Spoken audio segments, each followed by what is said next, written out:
అలానే మిసేశ్వరరావు. సహజంగా వివాదాలకి దూరంగా ఉండేటువంటి జక్కన్న డైరెక్టర్ రాజమౌళి ఇప్పుడు నెట్జన్లకి దొరికాడు బాగా. ఎందుకనంటే మహేష్ బాబుతో తీసినటువంటి సినిమాకి వారణాసి అని పేరు పెట్టారు.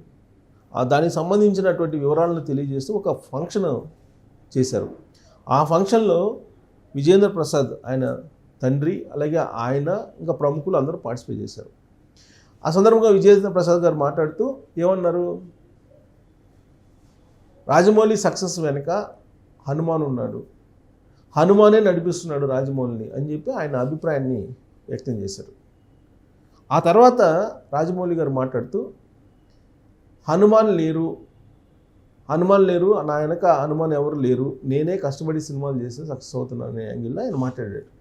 కరెక్ట్గా ఇక్కడే నెట్జన్లకి కోపం వచ్చింది. కొంతమంది నొచ్చుకున్నారు, కొంతమంది విభేదిస్తూ ఉన్నారు. దాదాపు 48 గంటల నుంచి సోషల్ మీడియాలో రాజమౌళి గారిని ఆడుకుంటున్నారు నెట్జన్లు. కాకపోతే ఆయన ఒక సెన్స్ తోటి అన్నారు, కొంతమంది ఇంకొక రకంగా అర్థం చేసుకొని ఈ దాడి కొనసాగిస్తున్నారు సోషల్ మీడియాలో. ఈ వారణాసి సినిమా నేపథ్యం ఏంటి అని అంటే, అక్కడ అసలు ఆ సినిమా ఏంటి అనేది లీక్ అయిపోయింది సుమారుగా. అసలు ఏ సబ్జెక్ట్ని ఎంచుకొని ఉండొచ్చు రాజమౌళి అనేది ఆయన మాటల్లో కానీ లేదంటే ఆ సినిమాకు సంబంధించిన చర్చ వచ్చినప్పుడు మహేష్ బాబు హీరోగా శ్రీరాముడిగా దాదాపు 30 minutes కనిపిస్తారట. త్రేతాయుగానికి వెళ్తారు ఆయన. త్రేతాయుగానికి ఎలా వెళ్తారు? ఆదిత్య 369లో బాలకృష్ణ గారు వాడినటువంటి టైం మిషన్ ఉంది కదా, అలాంటిది ఒకదాన్ని ఉపయోగించి ఈయన త్రేతాయుగంలోకి వెళ్ళిపోతాడు. త్రేతాయుగంలోకి వెళ్ళిపోయి అక్కడ శ్రీరాముడిగా ఒక మంచి మనిషి ఎలా ఉండాలి, అలాగే ఏకపత్ని వ్రతునిగా ఎలా ఉండాలి, తండ్రి మాటను జవదాటనేటువంటి, రాజ్యాన్ని సంతోషంగా కాదని చెప్పి అడవులకు వెళ్ళిపోయినటువంటి ఒక అత్యంత అద్భుతమైనటువంటి ఒక మానవ ప్రతిరూపంగా ఆ శ్రీరాముడిని చూపించేటువంటి ప్రయత్నంలో మహేష్ బాబుని చూపించాడు అనేటువంటిది ఈ సబ్జెక్టు దాని మీద ఉంటుంది అని చెప్పేసి తెలుస్తుంది. అయితే ఈ సబ్జెక్ట్ని తీసుకెళ్ళి మహాభారతానికి లింకప్ చేశాడట ఆ సినిమాలో. అంటే మహాభారతం నెక్స్ట్ ఉండబోతుంది. ఆ సినిమాలో టాలీవుడ్లో ఉన్నటువంటి అందరు హీరోలని రాజమౌళి ఉపయోగించుకుంటారు అనేది కూడా వినిపిస్తుంది. ఇది సంక్షిప్తంగా దాన్ని. ఆ సందర్భంగా నేను రాముని కాదు అని చెప్పాడు ఎవరు రాజమౌళి. నేను రాముని కాదు, హనుమంతుడిని కాదు, రాముడు లేడు హనుమంతుడు లేదు నా వెనక అని చెప్పి ఆయన క్యాజువల్గా ఈ స్టోరీని అంతా చెప్తూ ఆయన కామెంట్ చేశాడు.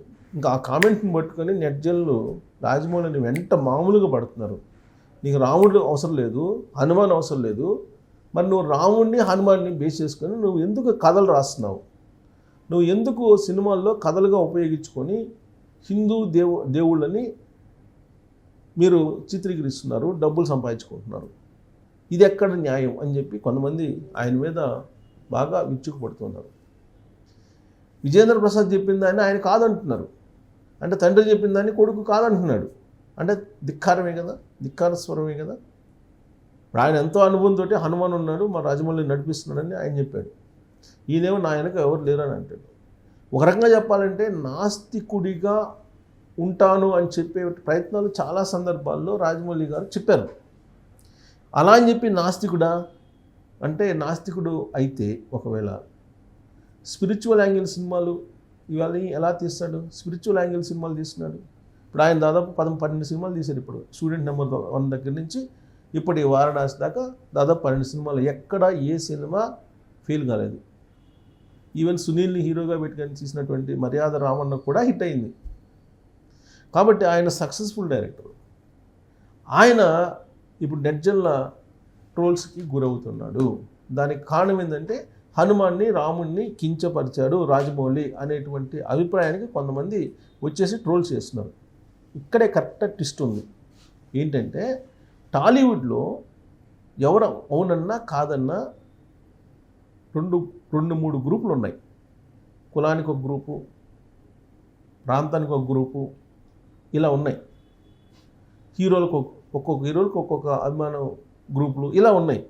ఈ క్రమంలో రాజమౌళిని ఎక్కడ దొరుకుతాడు, ఎక్కడ ట్రోల్ చేద్దాము, లేదంటే ఎక్కడ ఇరికిద్దామని ప్రత్యర్థి వర్గం ఖచ్చితంగా టాలీవుడ్లో ఉంది అనేది ఇప్పుడు ఒక చర్చ జరుగుతుంది. అందుకే ఇప్పుడు రాజమౌళిని వ్యతిరేకించేటువంటి వాళ్ళు, రాజమౌళిని కాదనుకునేటువంటి వాళ్ళు ఈ ట్రోల్స్ చేస్తున్నారు అనేది ఇప్పుడు రాజమౌళి అభిమానులు చెప్తూ ఉన్నారు. ఎందుకంటే అల్లు అర్జున్ని టార్గెట్ చేసే వాళ్ళు కొంతమంది అయితే, జూనియర్ ఎన్టీఆర్ టార్గెట్ చేసే వాళ్ళు కొంతమంది అయితే, మహేష్ బాబు అయితే వీళ్ళంతవరకు వివాదరహితునిగానే ఉంటాడు. మెగా ఫ్యామిలీని టార్గెట్ చేసేవాళ్ళు ఇంకో గ్రూపు. ఈ గ్రూపులకు అతీతంగా ఉండేటువంటి వాళ్ళు ఎవరంటే జూనియర్ ఎన్టీఆర్, మహేష్ బాబు, రాజమౌళి వీళ్ళు ఉంటూ ఉంటారు వీళ్ళంత వరకు. కానీ అనివార్యంగా జూనియర్ ఎన్టీఆర్ వివాదాల్లోకి లాగబడతాడు అప్పుడప్పుడు. కారణం ఏంటంటే ఆయన ఫ్యామిలీ నేపథ్యం అనేది కొంత పొలిటికల్గా కూడా ఉంది కాబట్టి. ఇక మహేష్ బాబు ఫస్ట్ నుంచి కూడా వివాదరహితులుగా ఉంటాడు. మరి అది ఎలా సాధ్యము అని అంటే బహుశా వాళ్ళ తండ్రి నుంచి వచ్చినటువంటి బహుశా అది ఆనవాయితీయేమో అలా వచ్చిందేమో ట్రెడిషనల్గా.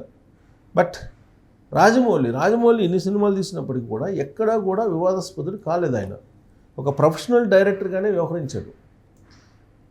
ఈవెన్ RRR సినిమా తీసినప్పుడు కూడా అటు రామ్ చరణ్ని ఇటు జూనియర్ ఎన్టీఆర్ని అభిమానులు ఇద్దరిని మెప్పించగలిగారు. ఎక్కడా కూడా ఎక్కువ చేయలేదు, తక్కువ చేయకుండా బ్యాలెన్సింగ్గా చేసుకుంటూ వచ్చారు.